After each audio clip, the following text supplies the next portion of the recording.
Hello friends, and thank you for joining us here at Untitled Chapter. As always, we are glad you have blessed us with your presence. Thank you for being here. We are in our second video on studying Ezekiel Chapter 14. And in the previous video, we discussed a lot about the stumbling block of iniquity before people's faces and the idols in their hearts and what the Most High going to do. He is going to punish because they made their choice.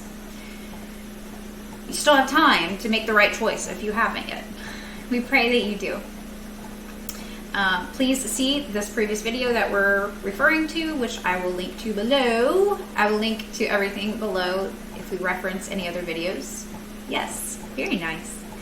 And let's just start. All right, so Ezekiel chapter 14, we're going to read starting where we left off in verse 12. And we're going to read the whole thing, and then we're going to come back and we're going to examine things very closely.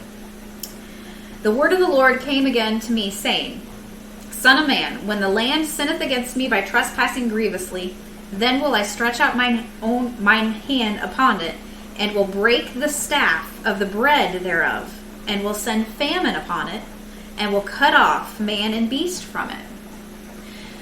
Though these three men, Noah, Daniel, and Job, were in it, they should deliver but their own souls by their righteousness, saith the Lord God.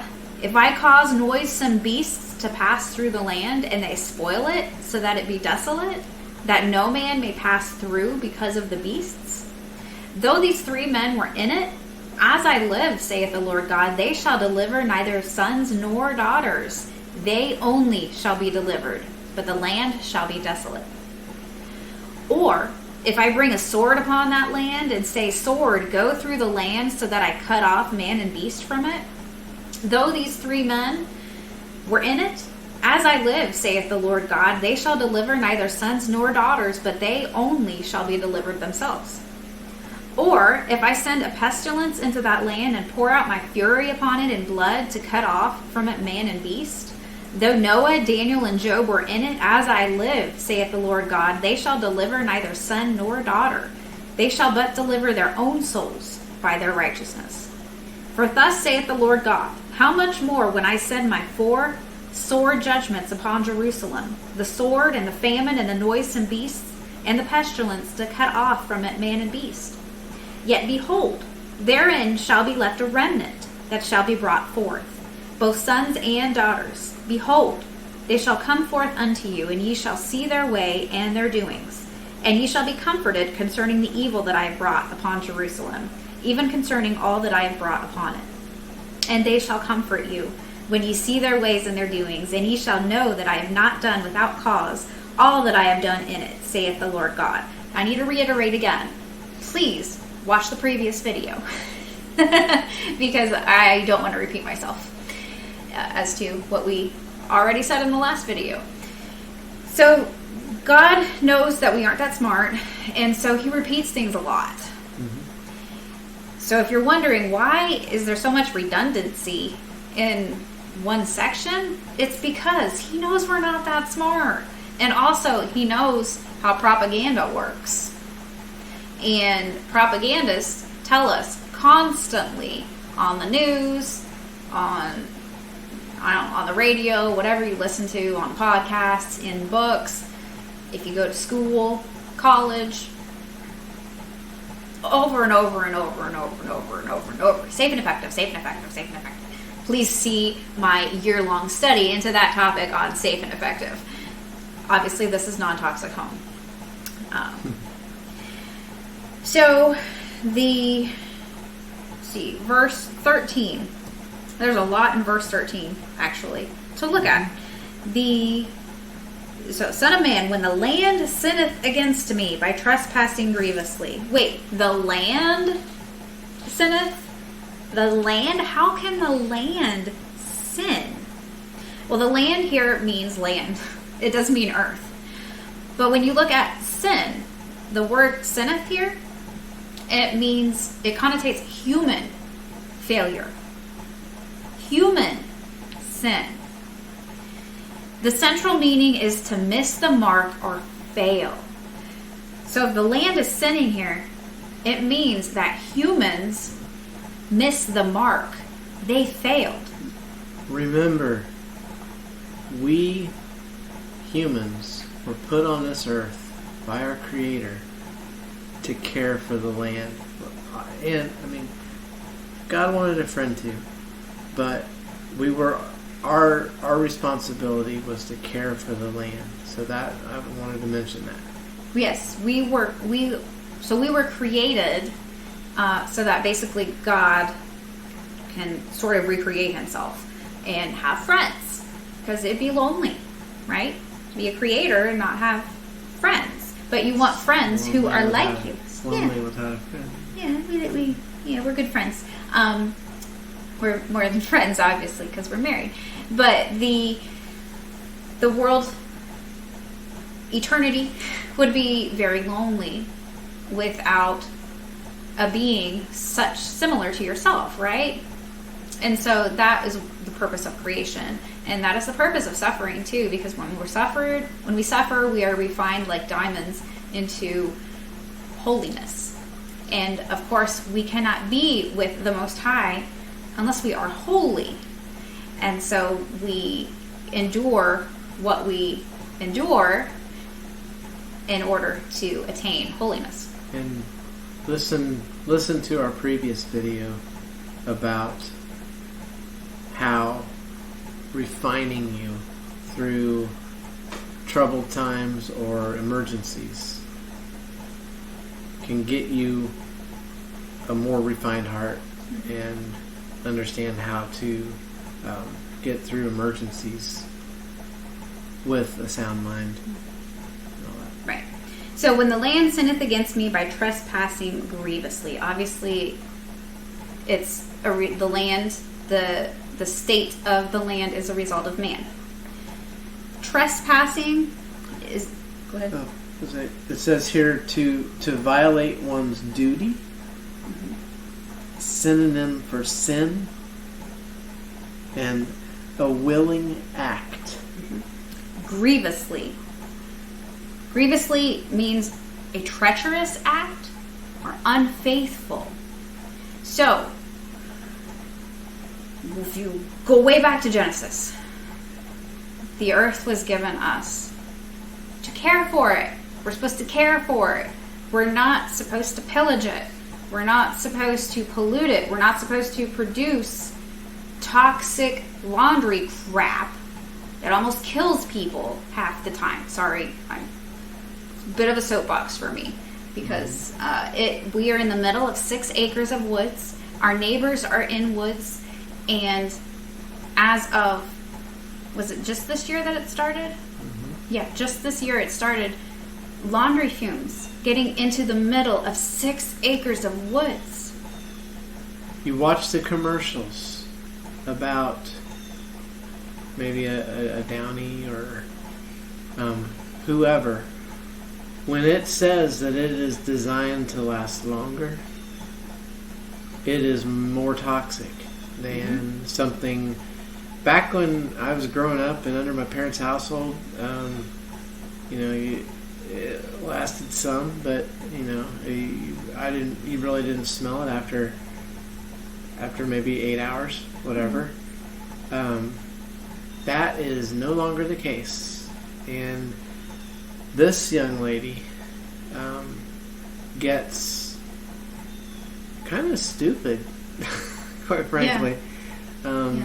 That's the reaction. She'll be doing her day, mm-hmm. and all of a sudden she starts getting slow, and she's kind of stupid, and she looks a little bit drunk, and I slur my speech.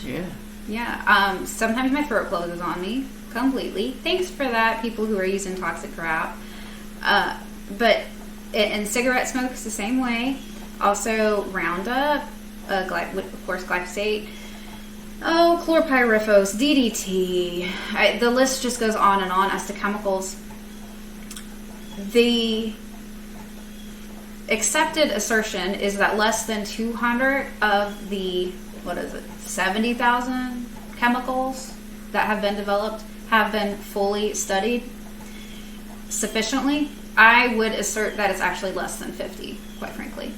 And so in order to get a chemical on the market, you don't have to prove it's safe at all. Why do you think there's constantly advertisements for class action lawsuits for everything? Mm-hmm. Why do you think there are constantly recalls for everything? And generally they're voluntary recalls as well, by the way, because here in the U.S., the Consumer Product Safety Council, CPSC, cannot force a recall legally. The acronym agency, which is already operating outside the law. But anyways, the fact is that if you are using these toxic products, you are part of the problem. You are polluting the land. You are transgressing against the land because you are poisoning nature and other people. Laundry fumes can go quite far. Cigarette smoke can go quite far as well, regardless of vegetation and airflow. And also, these things, as he just mentioned, are designed to stick to stuff. So if you're renting, then it's going to stick. I do work for an apartment complex, and one of the things that I will be showing them down the road as part of the projects that are going on there are 2 bushes. There's one that is a pretty good distance away from a laundry when your dryer has a chute that goes out, it comes out your house. That's where all this comes from. Then there's another bush that is underneath, only about 10, 15 feet away, that is suffering. You can clearly see the difference between the two. I was there on a day when that person happened to be doing laundry, so I could smell it. I could smell it when I was doing that particular bush, and couldn't when I was doing this other bush. But they're suffering. Mm-hmm. And the other thing, plants that are planted close to a line of traffic, mm-hmm. and there's a McDonald's that's in close by, and you can see the plants that are planted in the mulch bed there. They're dead because they constantly get assaulted by car fumes. Mm-hmm. So the things that are produced to be better, to be more healthy, are killing things. And if you think you as a human being are any different than that, sorry. You are not separate from nature. You're not designed to be separate from nature. There's a reason why there's so much healing for those who are ill when they are in nature and when they ground. And you can ground all year round, by the way. I've got a video up on grounding. Some people call it earthing. Call it what you will. It is healthy for a reason, because we were designed to be part of nature, not separate from nature as the transhumanists would like you to think. So if you are using chemicals, if you're using regular soap, if you're using laundry products, if you're using any chemical sprays in your garden or outside, if you are spraying weeds with anything, all of these things, you're part of an abomination. You're transgressing grievously per the Lord. Because if you are harming other people, if you are harming nature, that's a choice. Mm-hmm. You have a choice. And I am telling you right now that if you are using these products, that includes lotion and regular makeup. Don't wear makeup, women. You don't need makeup. No, not at all. It's all toxic. If you absolutely have to have makeup, then make your own from raw food products, or get some from somebody on Etsy who's making it from the raw products or something. Back when we were dating, I won't tell you how long ago, but it was more than a decade. I couldn't tell when she had makeup on when she couldn't. Yeah. So you couldn't. You guessed all the time. Even you were almost always wrong. But I, of course, when I did wear makeup, I wore makeup that looked natural. You don't need it. You don't need it. You know what you need? You need right here? You need Yeshua. That's what you need. You need Yeshua. You don't need makeup. If you eat right and you take care of yourself properly, your body can take care of its looks itself. Yeah. If you'll notice people who smoke, people who do drugs, people who drink a lot, their skin looks rough. They look rough. They don't look. They just look rough, and they look rough because they're not taking care. They're harming themselves, and the body is looking like how they take care of themselves. Right. So. Right. All right. Yeah, so obviously this is non-toxic home. This isn't poison, everything, everyone, everywhere home. There is a verse in the book of Revelation, and I want to say it's Revelation 17, where it's talking about judgment upon those who, they poison the earth, who hurt the earth. I think it's judgment upon those who hurt the earth. So if you are using toxic chemicals, guess what? You're hurting the earth. And you're going to be part of those who are judged. I don't know about you, but I don't want to be part of that population. We want to hold on to our crowns. We don't want to toss them away. So that's why we're studying to show ourselves approved unto God. So stop poisoning yourself. All right. So obviously the food production today, most of what is in a grocery store is not actually food. Most of it is synthetic chemicals or food that has been processed so heavily that it's not food anymore. And if you see a package that says USDA organic, it is out there. I don't think you don't have to look very hard, but it only has to be 51% organic to get that label.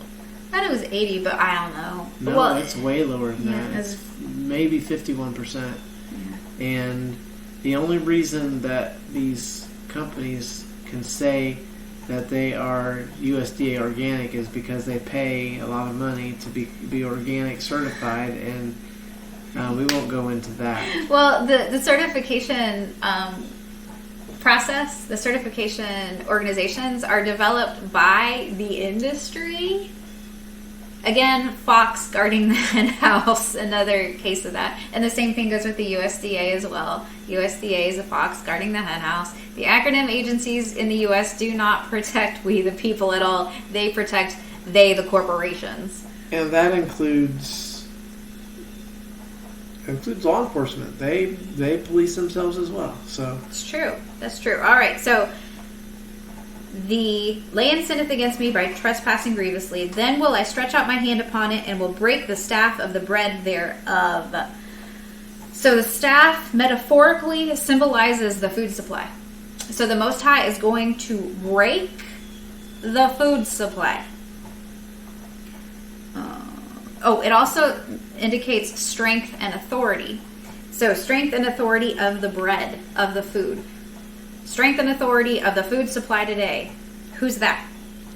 And here you can think about the seals a little bit and the slow and controlled destruction of the economy. Mm-hmm. How do you take down big companies? You make them have no money. So that people aren't buying stuff, they aren't going to have any money to be able to do anything. Mm-hmm. So slow destruction of the economy. Mm-hmm. So the staff, the strength and authority of the food, of the bread, big agriculture, big chemical, big food. When I was a senior in high school, there was somebody from the food science department at Purdue University who tried to get me to switch. I was pre-vet at the time. I want to be a veterinarian for 12 years, and then I had chemistry, and I got an A in it, but I had to live and breathe it, and I didn't want to do that for 8 years. So switched to psychology. Anyways, there was a food science lady who stalked me, like followed me and my parents around all day on, I don't remember what it was called, but whatever it's called when you go as a senior to university, to the university that you want to go to. And she followed me around all day. Visit? I don't know, college visit day? I don't know what it's called. But she followed us around all day trying to convince me to switch my major to food science so that I could make synthetic food. And she was talking about all of the things that were down the pipeline, which are here now, which is fake meat. And I'm vegetarian, by the way. Been vegetarian for many years, but don't judge you. Do not judge you if you eat meat, because the Bible says don't do that. All right, it says not to judge one way or the other when it comes to meat. But it was really creepy to me at that time, and even then I knew that I don't want to be involved with fake food. So the Most High is going to take all that down. And now she's in research and construction. Yeah. Yeah, there's that. So, if you've listened to our video on the third, on the seals in general, please, if you haven't, please go see the first and second seal first, because that's where we're at, and then the third and fourth seal video. We also have the fifth and sixth seal as well, but yeah. This is relevant to the third seal of Revelation. So he says, I'm going to send famine upon it. I'll cut off man and beast from it. Famine, crop failure. What have we seen? Recent years, lots of crop failure. I've seen that here. I've had weird pests. I've called many farmers, and they've had weird pests as well. They've had strange fungal issues. Some just said that there doesn't seem to be anything wrong, but they're not getting hardly anything from their orchard or whatever. Mm-hmm. There are some who have switched from not using chemicals to using chemicals because it's more difficult to get a harvest.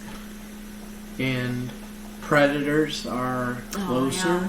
Mm-hmm. We have chicken hawks around here that are closer than ever. Mm-hmm. They're flying literally above the treetops. Yeah, just barely above the trees. So we have had more predator issues this year than I can count. Mm-hmm. So. And that's from the satellites, which are, of course, dirigibles. So famine, not just crop failure, which, of course, we've seen, but food shortage in general.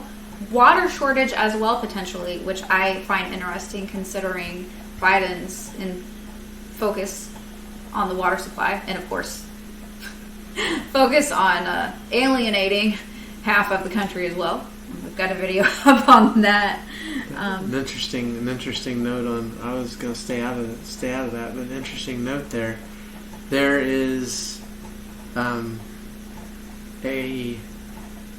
congressman who makes $500,000 from big oil. He's in. His son is into it, and he's also on boards and stuff. It has been said on Google that he's blocking all the legislation that that we did a video about it about a month ago, 2 months ago, somewhere around there. All that legislation is being blocked by this guy because he makes so much money from it, and no, it's a Democratic only thing. So yeah, but it doesn't matter anyways. None of that matters. What legislation is passed doesn't matter. I saw that and I thought, that's how it all works. But anyway, but we don't pay attention. Hardly. No, we don't pay attention to that stuff. We don't care. Our focus is on helping people and taking care of the critters that we have here, who are generally happy. And yeah, we got a kitty that's very happy right now. And we got lots of other animals as well to take care of, and also just trying to stay afloat with the daily drama that comes our way with crazy things that happen to us. But so there is a famine coming. All right. So should you prepare for it? There was a video recently that I came across. I went to YouTube to upload a video for something else, and for a friend, and there was a video from a Christian couple, and I used to watch them. Of course, I don't watch them anymore, but apparently there's a lot of ships stuck at the ports and stuff, so lots more supply chain drama, and they're warning, and I didn't even listen to the video, but they're warning about famine, fear, famine, and oh, by the way, buy our stuff, buy our freeze-dried, toxically grown food in your fear. And you know, that's so unethical to do, because there are so many people who are broke, and you're just making them scared of famine instead of telling them what this book says. And this book says in Psalm 107 verse 9, "For he satisfieth the longing soul and filleth the hungry soul with goodness." So if you're hungry, the Most High will fill your soul. You don't need to be worrying about a coming famine. You don't need to be worrying about it unless he is specifically instructing you to do some things to prepare. And by the way, we said in previous videos that we're working on things as far as fasting goes. We both practice it now. It's quite interesting how I used to eat 3 meals a day. Used to be required, and I just started not eating lunch because actually the heat started bothering me, and I started not doing so well with it. So I stopped eating lunch, and now I just eat breakfast and dinner, and I don't get, I mean, if it gets into 12 hours without food, I start getting a little bit hungry. But if you practice fasting now, when we start experiencing more and more the food shortages and the famine that are coming, your body will be adjusted to eating less. You won't get hungry. I don't even get hungry at lunchtime anymore. Maybe rarely, but she doesn't eat breakfast most days. I don't eat lunch either. I eat 1 meal a day. I didn't know that. Yeah, I just eat We're one married. meal a day. We've been married for many years, and I didn't know that. Well, yeah. Well, on the Sabbath, I usually eat more, but not always. Sometimes I eat less. Which is when I see her. I don't see her. We You don't see me during the day too much. We have a business. We have 2 very different parts of that business that we take care of, and yes, we see each other periodically throughout the day, but we're concentrated on different aspects. Yes. We have different focuses, and I focus on our house here. So another verse, in case you are freaking out about the fear-mongers who are trying to get you to buy their toxic crap food. Psalm chapter 33, verse 18 through 22. "Behold, the eye of the Lord is upon them that fear him, upon them that hope in his mercy, to deliver their soul from death and to keep them alive in famine." So if anyone's telling you, you have got to start prepping for famine, no, that's not what my Bible says. It says if you fear God, if you hope in his mercy, he will keep you alive in famine if you're intended to be alive. Our soul waiteth for the Lord. He is our help and our shield. For our heart shall rejoice in him, because we have trusted in his holy name. Let thy mercy, O Lord, be upon us, according as we hope in thee. So those who are placing their faith and their hope in their prepping supplies, they're going to have a rough time, because for one, what if somebody finds out where they live and comes and takes all their prepping supplies? and all their food? What if the United Nations comes and knocks on their door and takes everything? I mean, really? You could also look at it as those prepping supplies are idols. You are so right. Mind blown. Yeah. If you idolize, go. material things at all, you're in the wrong headspace and heart space. Yeah, Yeshua specifically said, take no thought for your food or your raiment, because look at the birds, look at the flowers, and look at how I take care of them. How much more does your Heavenly Father love you? Now, that doesn't mean that if you're like me and you can't eat most of the fake food that's out there, doesn't mean that you don't prepare for the winter. I dehydrated a bunch of peaches and a bunch of other things, and some tomatoes and squash, and got a dehydrator from Webstaurant store. By the way, that's the place to get a dehydrator. It was, I think, $200, maybe $300. It's a big dehydrator and it's awesome. You don't need to go buy an Excalibur because it's fantastic. It's about 4 square feet in size, people. It's a big one and it's wonderful. Yeah. About the size of a pretty good size microwave. Yeah. So this is our winter food stock right here. This is full. This guy here is full of stuff I dehydrated for the winter. Yeah. But that's because I can't eat.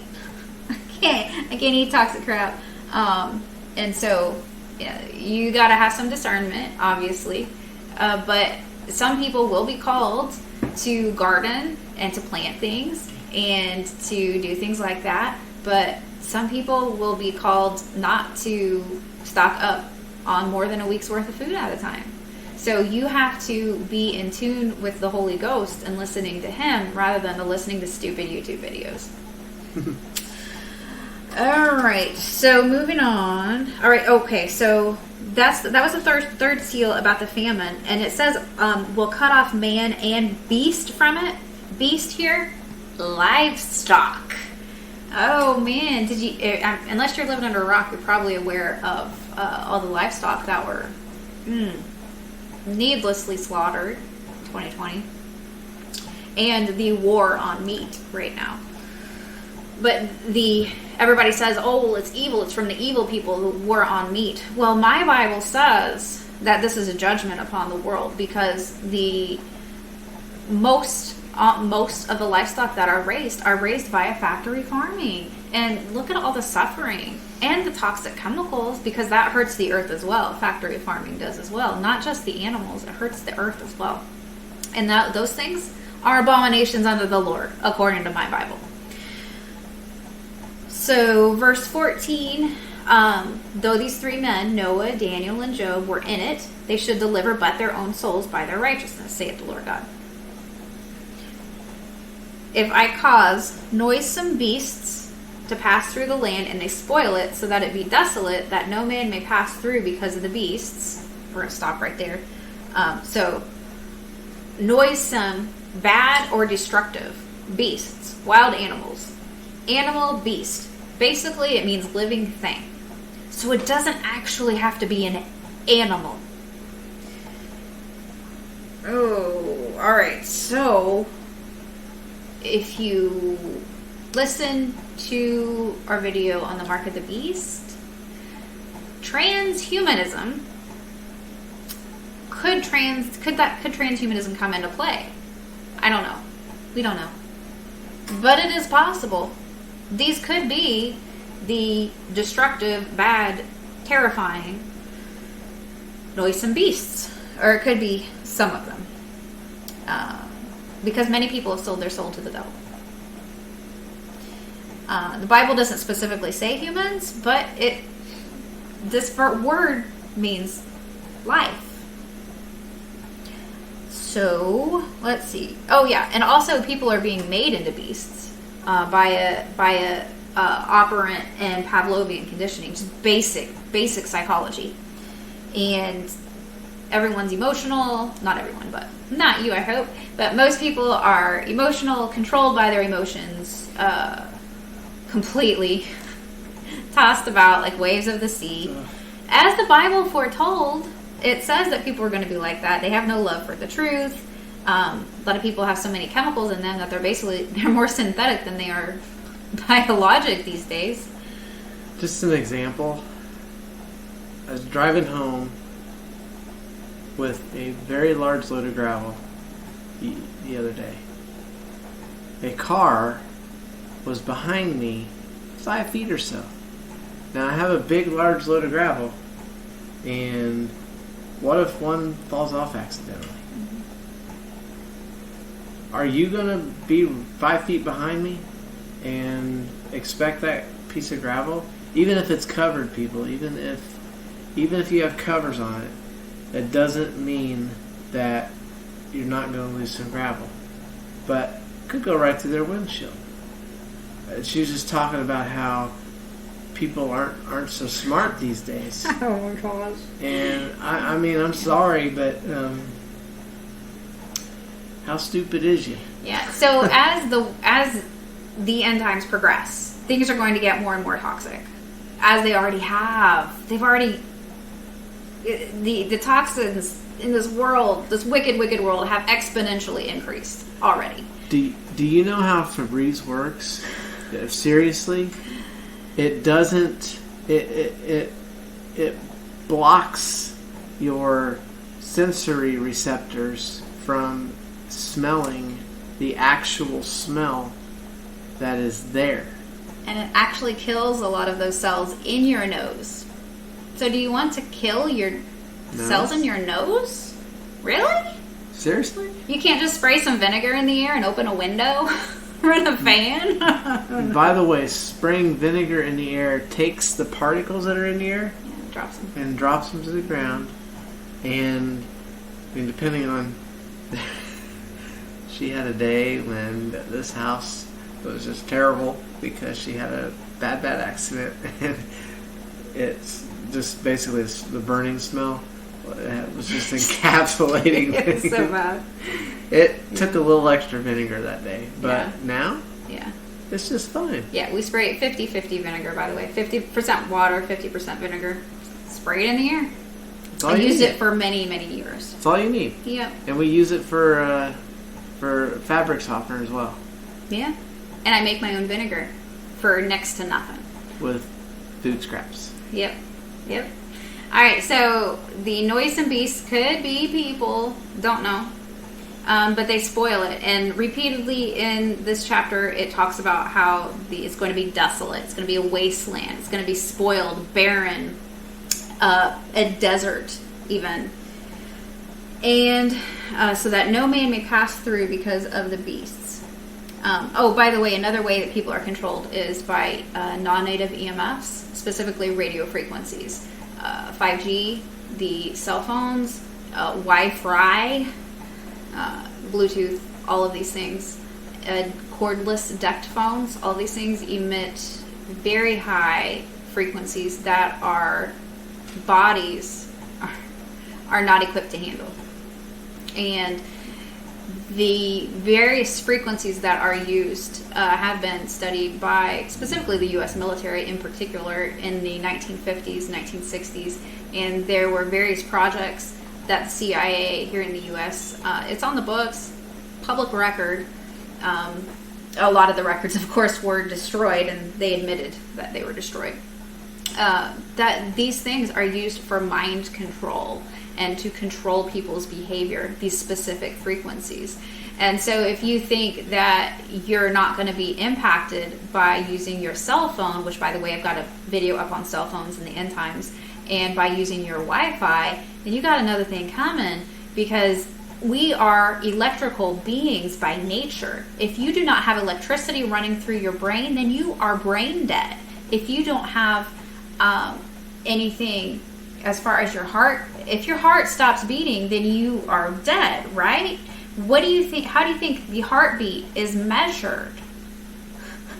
Why do you think they shock you to bring you back to life? Why do they have to give you electricity? Yeah, to bring you back to life. It's because you are an electrical being. People just don't think. So all of these things contribute to ways to make people dumber The chemicals, a lot of people get really stupid from chemical exposure. And also, a lot of people, their reaction to chemicals manifests in, quite frankly, the primary symptom being mood disruption, such as anger or sadness, or fear as well. So, if you think you're not sensitive to chemicals, then are you dead? If you think you're not sensitive to non-native EMFs, are you dead? Because, yeah, you're not sensitive to either of those things if you're dead. If you're alive, then you are sensitive. You just have not recognized the cause of your maladies. Guarantee it. So there's nothing wrong with me. The problem is that the rest of the world is in denial. And cognitive dissonance is a huge issue when it comes to this kind of thing. We can't really tell you anymore. The rest is up to you. Yep. All right. So moving on, it tells us again, these three men, they're not going to be able to save their sons and daughters. Only they can save their own soul. And also, again, the land's going to be desolate. So if I bring a sword upon the land, what's the sword? The sword is the second seal of Revelation, right? And in the Olivet Discourse, the beginning of sorrows, the sword is wars and rumors of wars. Bring a sword upon the land and say, sword, go through the land so that I cut off man and beast from it. The sword is a military power, or it's the sword. Death, obviously, via the sword. And again, it talks about, well, these three men, they can't deliver their sons and daughters. They can only deliver themselves. So I can't save him. He can't save me. We can't save each other's soul. The next verse after 19 says that. Okay, so if I send a pestilence into that land and pour out my fury upon it in blood to cut off from it man and beast. First seal and the fourth seal, right here of Revelation. Again, the pestilence. Pestilence here. Do you want to go with that? I can read what you got here. Yeah. Yep. It says pestilence or plague, a dreaded disease such as the bubonic plague of the Middle Ages. What do we got going on in the world right now, people? What disease are you dreading that you're covering up for? Just saying. Destruction. That could be on almost anything. A punishment from God. Those who are currently living in fear are being punished. Mm-hmm. So part of, I think it's in Revelation and probably other places too, but God tells us that He will bring our darkest fears upon us at some point when the world's coming to an end. Yeah, it's actually in the Old Testament. I always forget whether it's Isaiah or Ezekiel. So, but it says, "I will bring their fears upon them. I will choose their delusions. I will bring their fears upon them." And of course, if you are following Yeshua, you don't have any fears. So it's irrelevant to you. But if you have fears, then you're going to have a whole lot of delusions as well. We've already discussed previously that we believe that everyone's deceived about something. Mm-hmm. But we are actively seeking to demolish any and all deceptions or delusions that we may hold. There's a difference between having a few and not knowing it, but trying to find them and just not caring and choosing them.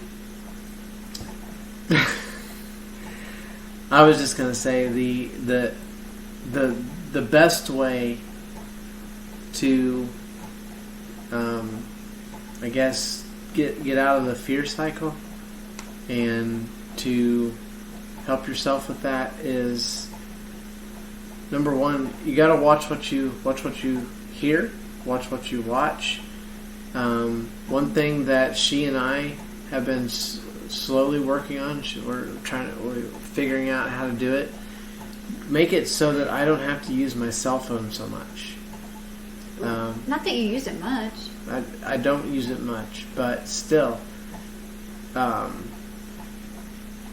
the only reason I would use it is to make a call, or that's pretty much it. You'd only use it. What we want to do is make it so that you would only use it for a pickup, like if you are at a curbside pickup, to pick up the curbside pickup, and that be it. But because right now so there is capability to text from your computer, but we do not have that set up. And you this morning decided, all right, I'm doing it. We're doing it. Obviously not today because it's a Sabbath. But limiting your distractions is a huge part. If you're out in the world, limiting your distractions is harder than if you're sitting at home. But it's possible. And also reducing your exposure to non-native EMFs. If it's possible, ditch your cell phone. I haven't touched a cell phone for 3 years. So. 2.5 years? 3 years? Something like that. So it is absolutely possible to live without a cell phone. We don't have any... so he only uses it off the property, otherwise it'd kill me. But the pestilence... look around. Right. Look around as far as the pestilence goes. I'll pour out my fury, wrath, anger, indignation. Right now we are in the time of his anger. God's wrath does not come in the book of Revelation until I believe it's chapter 15, the vials. That's when his wrath comes. And in the sixth seal, it is such a harrowing, terrifying experience that it is said by the people, oh, the time of God's wrath must be here in the sixth seal. No, they ain't seen nothing yet as far as what was to come. They did not see his wrath at the sixth seal. That is not the time of his wrath. And we, of course, are not appointed to his wrath. But we are appointed to suffering. Paul actually says, if you are following Yeshua, then you're going to suffer. Straight up. Mm-hmm. And if you aren't, then you aren't going to suffer as much. So, I don't remember what verse that is, but you can always shoot us an email and I can find it for you. You want to wrap this one up? No, I want to finish. I want to finish. Okay. Yeah, I want to finish. Okay. All right, to cut it off from man and beast. Again, it's talking about livestock. And then beast is mentioned again in verse 21. Livestock. This whole section here mentions livestock. I don't know how many times. I think 4 times about that God's gonna cut off the livestock and what's happening. A war on meat.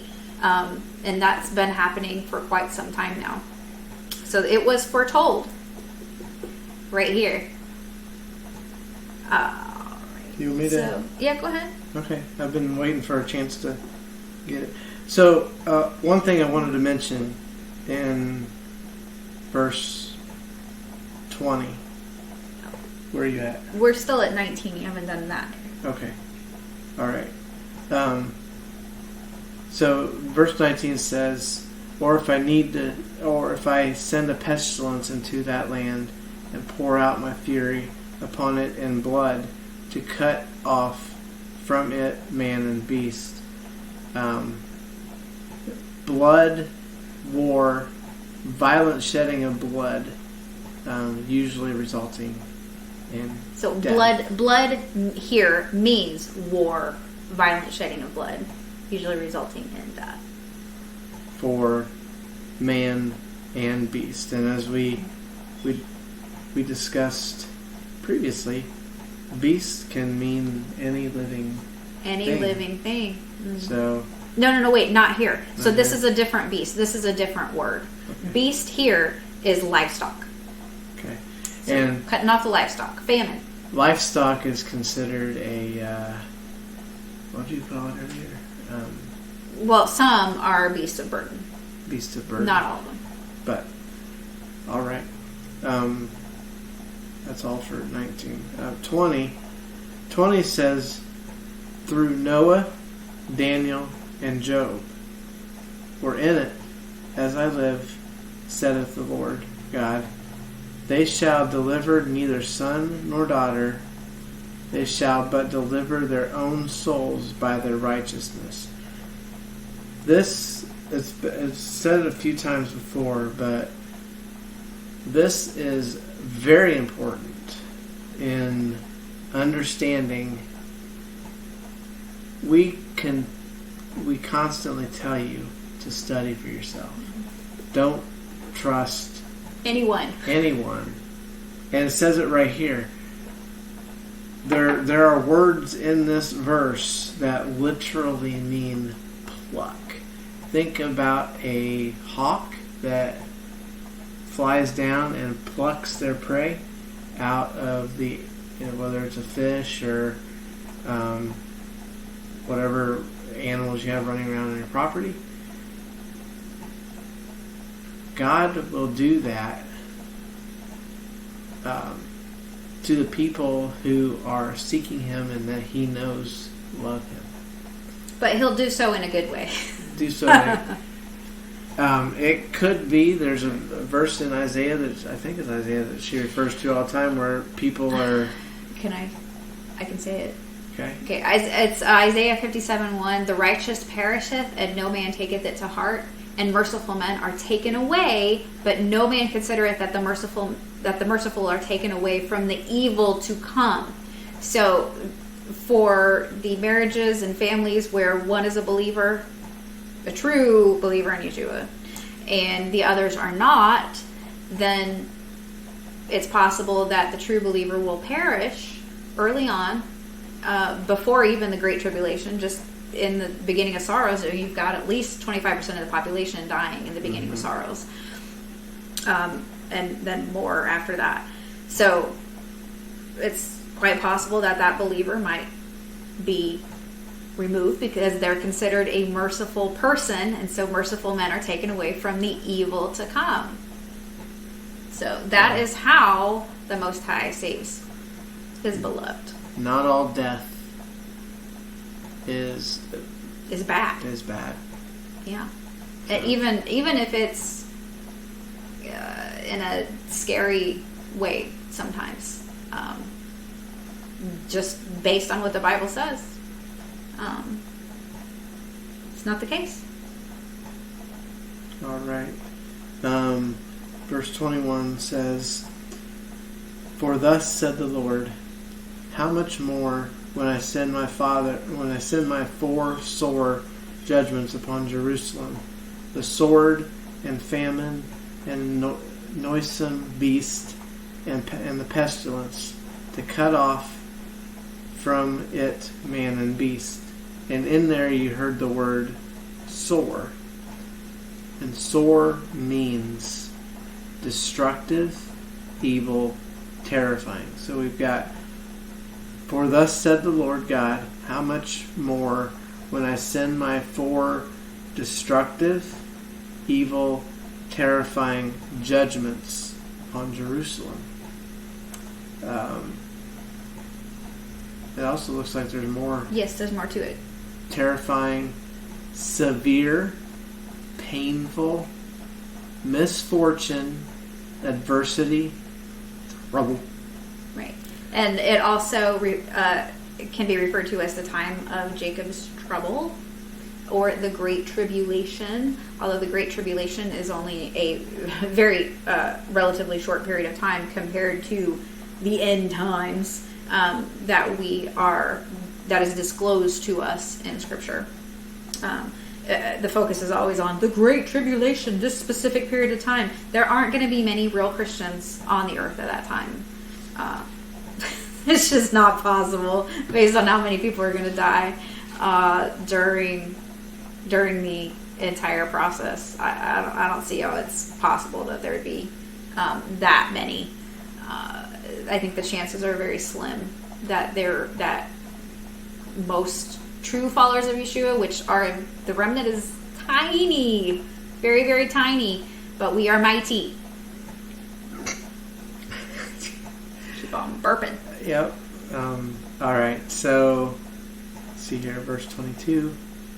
Yet, behold, therein shall be left a remnant that shall be brought forth, both sons and daughters. Behold, they shall come forth unto you, and ye shall see their way and their doings. And ye shall be comforted, concerning the evil that I have brought upon Jerusalem, even concerning all I have brought upon it. Remnant in this verse, yet behold, therein shall be left a remnant. Remnant means, or it can mean, those who have survived a terrible ordeal. See here. Right. So if you want to be part of the remnant, then you have to expect tribulation. Okay, can I finish? Yes. And then, see here, the next word is way. See here, let's find out. There it is. Way. So we've got remnant that shall be brought forth, both sons and daughters. Behold, they shall come forth unto you, and ye shall see their way. And way means path, journey, walk, path that's traveled, a pattern of life, the obedient life, the righteous life, actions and behaviors of men. So, see there, all those things, way. See, and their doings. Doings means deeds, actions, and work. And then it says, and ye shall be confronted concerning concerning the evil that I brought upon Jerusalem, even concerning all that I have brought upon it. God knows what you do. He knows. He can see. He is on a footstool. The earth is his footstool. It says so. I think it might be in Revelation. I'm not sure. But the earth is my footstool. God is sitting up there watching and judging everyone, everything. So, and then, yeah, go ahead. Okay, thank you. So the idea here is that you will see people who are not following Satan, are not following the God of this world. We are not following the God of this world. We talk about the practical aspects and the day-to-day life of living in the end times as a true follower of Yeshua regularly. I think perhaps in every video we discuss on the practical aspects of following Yeshua in a wicked world. And so hopefully when we share how we handle different things, when we share things that happen to us and experiences that we have, hopefully that is a comfort to you, because we're just doing what we're called to do right now. We certainly do not make any money from doing these videos or from our blog posts at all either. Not a dime, quite frankly. So I will say, as a note to that in this world right now, the media, the mass media, and everything that is owned by big corporate, big business, it is all designed to divide you. And what happens when you're divided? conquer. You fight. You fight. So when we talk about things that happen to us, one thing that I just want to give you maybe another way to look at things, and if you are fighting for every dime that maybe gets taken from you in one way or another, you're being distracted from what really matters. There's a verse that talks about if someone comes and takes your pants, give them your shirt. I don't remember which one it is. That's a very rough paraphrase. It is. The point is, I don't have to know exactly what these things say. Yeah. I have to know the general idea. The lesson.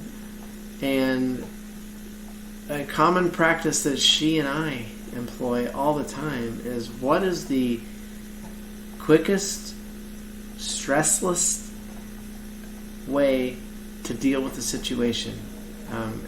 It might be expensive, it might be cheap. That doesn't matter. What matters is we're not going to fight for every single penny that gets. Well, it's a waste of time. Mm-hmm. God tells us many times how much He just adores lawyers. So, well, Dave says that sarcastically. I say that sarcastically. It's one of his least favorite professions. Mm-hmm. Yeah. So, I want, as things get tougher, as people fight more, as you get honked at more at stoplights, as people tailgate you, even cops say what? Yeah. As all this happens, sorry. Knock my water over. Keep your eye on the prize.